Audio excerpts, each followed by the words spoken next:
na poslu, kad počne da radi, očekuje da mnogo brže napreduje, da već posle 6 meseci dobije unapređenje i da dobije povišicu plate.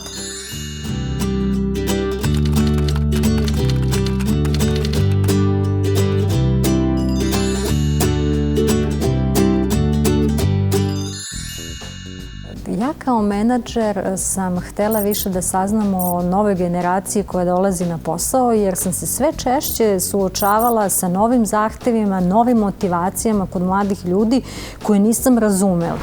I pre 3 godine počela sam intenzivno da izučavam i literaturu i da izučavam digital natives. I to je prva generacija koja je globalno slična. Ono što nju definiše prvo i osnovno jesu te digitalne tehnologije i razvoj generacije pod uticajem digitalnih tehnologija. Jer nauka pokazuje da učestalo korišćenje kompjutera, telefona, uopšte ta brza promjena slika, teksta, informacije i tako dalje je drugačije umrežila mozak digital nativesa nego generacija pre toga. Ono što je mene zanimalo je kako se oni ponašaju na poslu, kakve su im radne vrednosti, kako komuniciraju na poslu.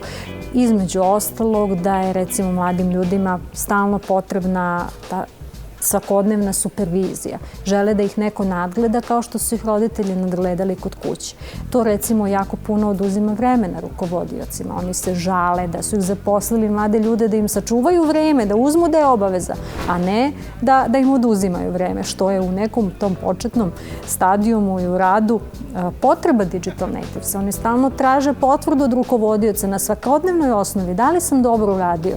I sad vi kad danas u ograničenim uslu, kada su troškovi zaista pod visokom kontrolom kompanije koje se muče da prežive u ovim uslovima koji su teški, vi imate mlade ljude koji dolaze pod jedan sa nerealnim očekivanjima, odmah u startu želi višu prosečnu platu nego što vi možete da kao poslodavac platite i višu od prosečne plate, a zatim na poslu kad počne da radi očekuje da mnogo brže napreduje, da već posle 6 meseci dobije unapređenje i da dobije povišicu plate.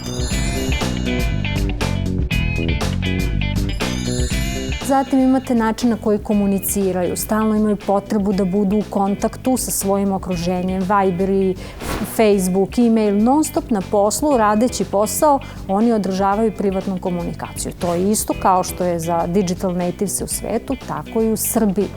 I sad menadžeri su pod velikim pritiskom. Znaju da to u stvari smanjuje produktivnost na poslu. Znaju da im je koncentracija niža kod važnih poslova i poslodavac naravno želi da poveća produktivnost.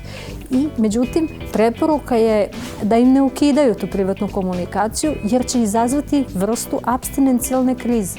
Oni dolaze sa urođenom lakoćom korišćenja novih tehnologija i s tim u vezi jesu u prednosti. Međutim, te neke izdržljivost je recimo jača kod drugih generacija, spremnost da se preuzme rizik je jača kod drugih generacija, oni se malo više plaše, malo su više saradljivi, malo manje buntovnici nego što su bile mlade generacije pre njih.